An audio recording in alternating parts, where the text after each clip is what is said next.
Hey guys, I changed my name to Tale Teller, so now I'm known as Tale Teller instead of Turf Lore. Today I'm going to be talking about the lore of Papers, Please, a game about checking passports. You and your family live in the small and quiet village of Nursk within Arstotzka. It is October 1982. The 6 Years' War between the nations of Arstotzka and Kalechia has ended. With the end of this war, new workers are needed. The October labor lottery has just been pulled, and you have been selected as a passport inspector in the border city of East Grestin, where you will live with your family in an apartment block. Papers, Please takes place on Earth, but its political borders are completely different. It is almost dystopian. The region of Arstotzka and its neighbors is in a similar area to what we call Eastern Europe, with the majority of the countries being near the Eastern Balkans and around the Black Sea. Papers, Please is home to 7 different nations, all with different ideologies, governments, and passports for you to check. Arstotzka, the first of the 7 nations and the country you live and work in, is a communist dictatorship. Disgusting. Its government is focused on censorship and security when compared to other nations, implementing different rules to follow and papers to check as you play the game, basically making your job harder for security. The Arstotzkan government is known for implementing practices such as capital punishment and forced labor among both its military and its citizens, basically the Soviet Union. Izek, which you may have heard of, describes it as tyrannical. Arstotzka's passport is kinda boring in my opinion. Kalechia, the enemy of Arstotzka in the 6 Years' War is, what is it? It just so happens that there is absolutely nothing written about Kalechia's government. But it is said to be 10 times worse than Arstotzka, so I'm guessing it's corrupt and unstable like Arstotzka. It is unclear whether Kalechia won or lost the 6 Years' War with Arstotzka, so, yeah. Also, their passport is really freaking ugly. Why did they do this? Basically, that's Kalechia. Now we move on to Orbistan, a large nation in the far north of the region, and the home of Georgi Kostava, my personal favorite character in Papers, Please. Although not much is known about Orbistan itself, it is described as a nice place with lots of snow by Georgi Kostava. Orbistan is likely much more stable and wealthier than Arstotzka or Kalechia, and who doesn't like snow? Their passport looks mid. It's honestly my favorite nation in Papers, Please.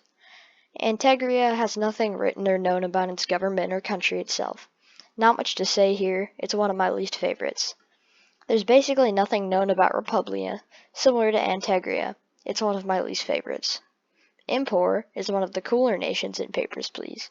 It is likely to be inspired by Japan and its culture. Its name, Impor, is a combination of the words imperial and empire, in Japanese and the Romanized version of the language. But Impor isn't much of an empire. The United Federation is located at the far western end of the map in Papers, Please. It's probably inspired by the United States. My guess is that it's stable and wealthy, but I could be wrong. Also, their passport is a 10 out of 10. I love it. I really wish there was more information on the Papers, Please wiki, but the game was created almost a decade ago and the community is inactive, so I don't think it's happening. Dmitri. He's a character from Arstotzka that inspects you every 10 days in-game. He will give you a plaque if you've done well, or scream at you for doing slightly less than well. Izek Messenger. This guy sports a blue hoodie and a cool mask. He'll occasionally give you notes explaining Izek's plans. We've all seen him once or twice. M. Vonel. Vonel? He's an MOI officer. He visits you on days 12, 15, and 29 depending on what you've done in-game. He also conducts the information audit on day 32, not 23. Kalensk. Kalensk is an Arstotzkan border guard who comes to the player on day 9 complaining about pay. Sergiu Valda. He's an Arstotzkan border guard and is from the village of Nursk, just like the player in the game's storyline. So, Papers, Please has a lot of endings, 20 to be exact. I honestly don't recommend watching this part if you're bored easily. Ending 1. It's achieved by receiving more than 4 citations in one day. The player will be arrested. Ending 2. Your whole family dies because you didn't provide food, heat, and medicine. You'll get fired for irresponsibility. Ending 3. M. Vonel visits you on day 12 asking for information about Izek. If you confess, he will immediately arrest you. Ending 4. An EZIC messenger brings you 1,000 credits on day 12 for your services. If you burn them, you will be given 2,000 credits on the following day. If you keep those, then your neighbors will report you for having a sudden large amount of money. The government will investigate. If the investigation reveals your involvement with EZIC, you will get arrested. Ending 5. Achieved by shooting a bystander with a sniper rifle. The player will be arrested. Ending 6. Achieved by shooting a bystander with a tranquilizer gun. The player will be arrested.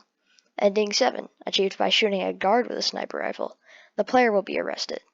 Ending 8. Achieved by shooting a guard with a tranquilizer gun. The player will be arrested. Ending 9. Achieved by shooting the man in red on day 23 with a sniper rifle. The player will be arrested. Achieved by shooting the man in red on day 23 with a tranquilizer gun.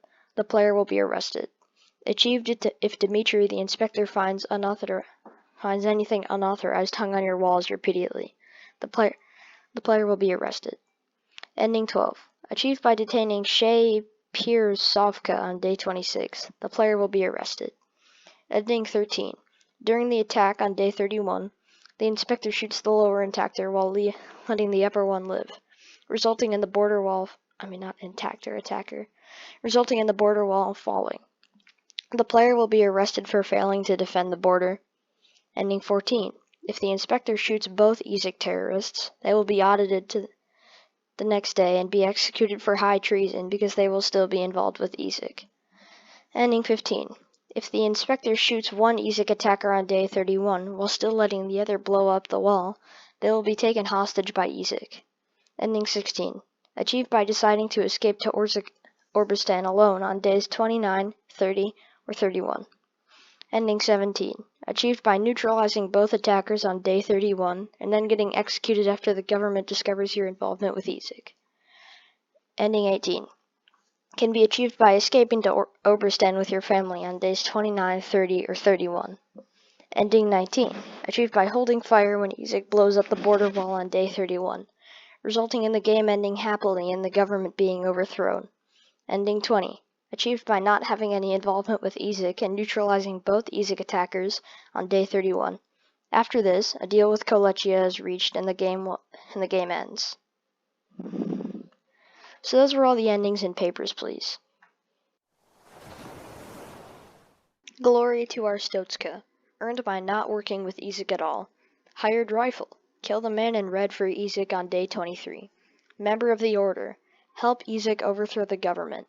Snowier pastures. Escape to Oberstan with all of your alive family. Too honest. Confess to the investigator on day 12. Worker's best. Acquire a class 5 apartment. I'm not going to talk about the tokens, they're not really that important in my opinion. Thank you so much for watching to the end of this video. I appreciate it a lot. I'm also sorry if there is some background noise today. Remember to like, comment, and subscribe. See you next time.